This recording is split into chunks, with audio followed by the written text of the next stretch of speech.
வணக்கம். ஆகாஷவாணி.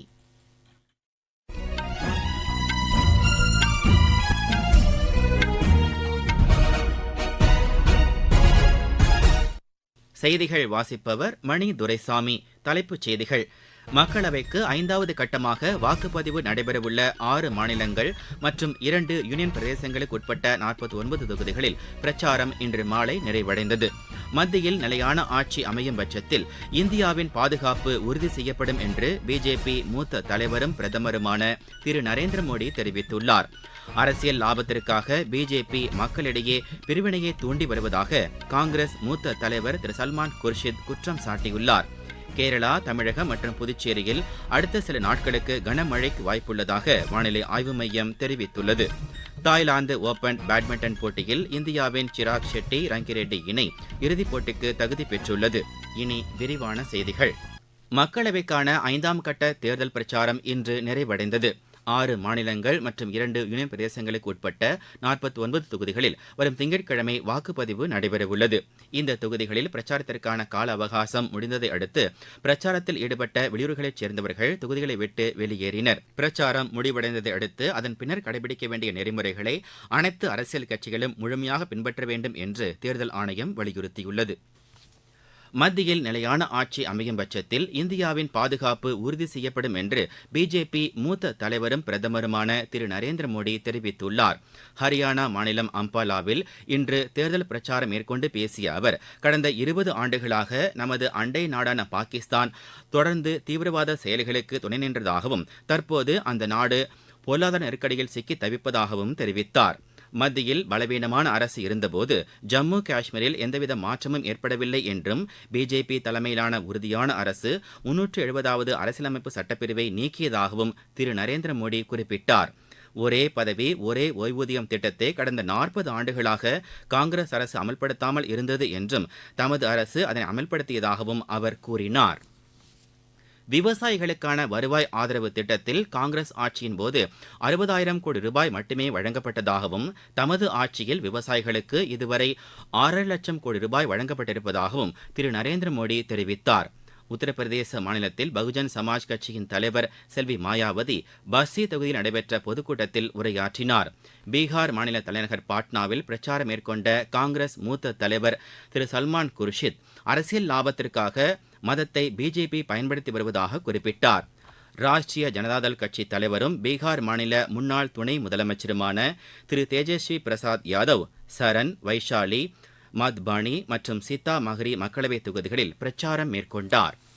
கடந்த 10 ஆண்டுகளாக மத்தியில் ஆட்சியில் இருந்த பிஜேபி அரசு பீகார் மாநில வளர்ச்சிக்காக எந்த நடவடிக்கையும் எடுக்கவில்லை என்று அவர் குறை கூறினார்.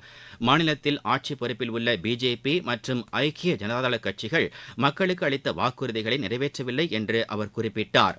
பீகாரில் வேலை வாய்ப்பின்மை அதிகரித்து வருவதாகவும் இளைஞர்கள் வாழ்வாதாரத்திற்காக வெளி மாநிலங்களுக்கு செல்வதாகவும் திரு தேஜஸ்வி பிரசாத் யாதவ் தெரிவித்தார்.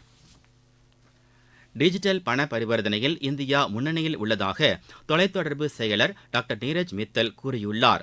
புதுதில்லியில் நிகழ்ச்சி ஒன்றில் பேசிய அவர், தொழில்நுட்பத்தின் பயன்பாடு அதிகரித்திருப்பதே இதற்கு காரணம் என்று கூறினார். அரசின் சேவைகளை மக்களுக்கு விரைவாக கொண்டு செல்வதில் தொழில்நுட்பம் முக்கிய பங்கு வகிப்பதாகவும் டாக்டர் நீரஜ் மித்தல் தெரிவித்தார். சர்வதேச அருங்காட்சியக தினம் இன்று கொண்டாடப்பட்டது. அருங்காட்சியகங்களை கட்டுவதற்கும் பாதுகாப்பதற்கும் அதனை ஊக்குவிப்பதற்கும் 1977ஆம் ஆண்டு முதல் ஒவ்வொரு ஆண்டும் மே மாதம் 18ஆம் தேதியன்று சர்வதேச அருங்காட்சியக தினம் உலகம் முழுவதும் கொண்டாடப்படுகிறது. வளமான பாரம்பரியம் மற்றும் கலாச்சாரத்தை புரிந்து கொள்ள அருங்காட்சியகங்கள் உதவுகின்றன. இந்த ஆண்டு கல்வி மற்றும் ஆராய்ச்சிக்கான அருங்காட்சியகங்கள் என்ற தலைப்பில் இந்த தினம் கொண்டாடப்பட்டது. இந்நாளையொட்டி தமிழகத்தில் வேலூர் அருங்காட்சியகத்தில் மாணவர்களுக்கான பல்வேறு போட்டிகள் நடத்தப்பட்டன. இதில் கலந்து கொண்ட மாணவிகள் இந்த நிகழ்ச்சி தங்களுக்கு பயனுள்ளதாக அமைந்தது என்று குறிப்பிட்டனர். என் பேர் இலக்கியா. நான் வேலப்பாடியிலேருந்து வந்திருக்கேன். நான் 9ஆம் வகுப்பு படிக்கிறேன். இன்னைக்கு சர்வதேச அருங்காட்சியக தினத்தை முன்னிட்டு வேலூர் அரசு அருங்காட்சியகத்தில் ஓவிய பயிற்சி வந்து நடத்துறாங்க. இங்க வந்து 20க்கும் மேற்பட்ட ஓவியத்தை வந்து சொல்லி தந்திருக்காங்க. அது வந்து எனக்கு ரொம்ப பயனுள்ளதா இருக்கு. என் பேர் வந்து சிவாஷினி, 9ஆம் வகுப்பு படிக்கிறேன். இன்னைக்கு வேலூர்ல வந்து சர்வதேச அருங்காட்சியக தினத்துல ஓவிய பயிற்சி கொடுக்குறாங்க. 20க்கும் மேற்பட்ட டிராயிங் பயிற்சி கொடுக்குறாங்க. நிறைய போட்டோஸ்லாம் வரைய சொல்லி கொடுக்குறாங்க. இது வந்து எனக்கு ரொம்ப யூஸ்ஃபுல்லா இருக்கு. ஸ்கூல்ல டிராயிங்லாம் பண்ணதுக்கு இது எனக்கு ரொம்ப யூஸ்ஃபுல்லா இருக்கு. நிறைய ஸ்டூடெண்ட்ஸ் வந்து இதில் பார்ட்டிசிபேட் பண்றாங்க. எல்லாருக்கும் வந்து சர்டிஃபிகேட்ஸ் கூட கொடுக்குறாங்க. நீங்கள் கேட்டுக்கொண்டிருப்பது ஆகாஷவாணியின் செய்தி அறிக்கை.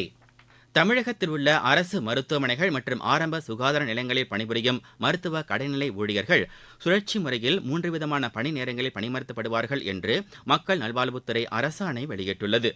அனைத்து மருத்துவ பணியாளர்கள், தூய்மை பணியாளர்கள், உதவியாளர்களுக்கும் இந்த பணி நேரம் பொருந்தும் என்றும் தெரிவிக்கப்பட்டுள்ளது.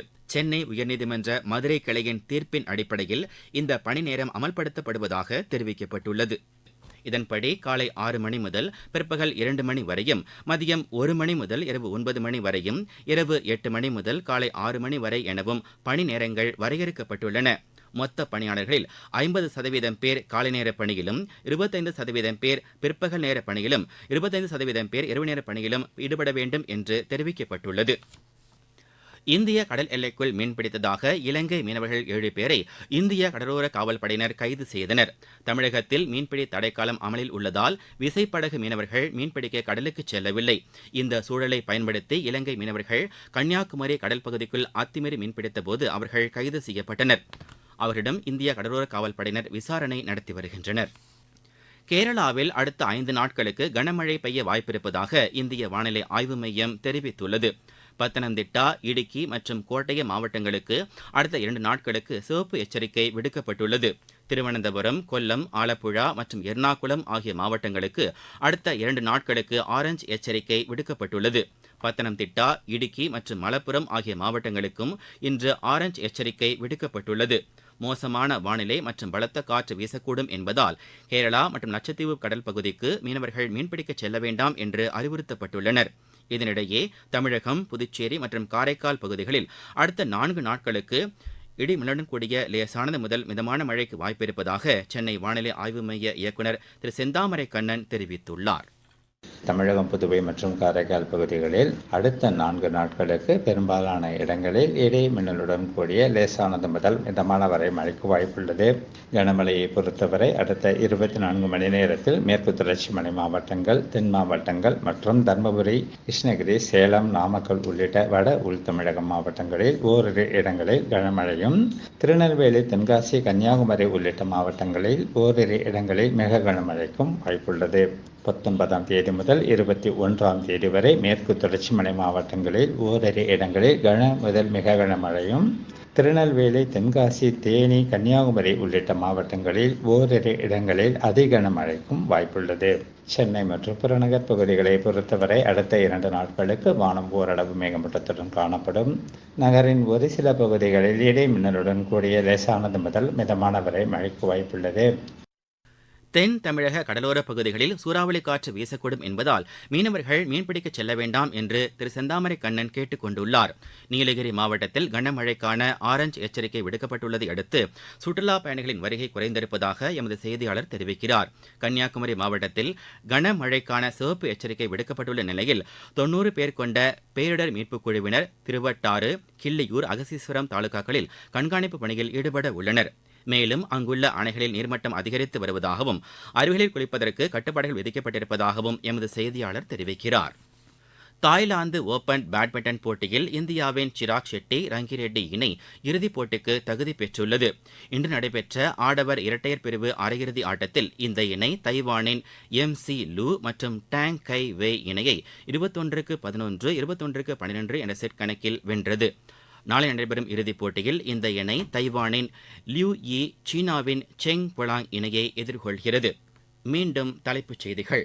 மக்களவைக்கு 5வது கட்டமாக வாக்குப்பதிவு நடைபெறவுள்ள 6 மாநிலங்கள் மற்றும் 2 யூனியன் பிரதேசங்களுக்கு உட்பட்ட 49 தொகுதிகளில் பிரச்சாரம் இன்று மாலை நிறைவடைந்தது.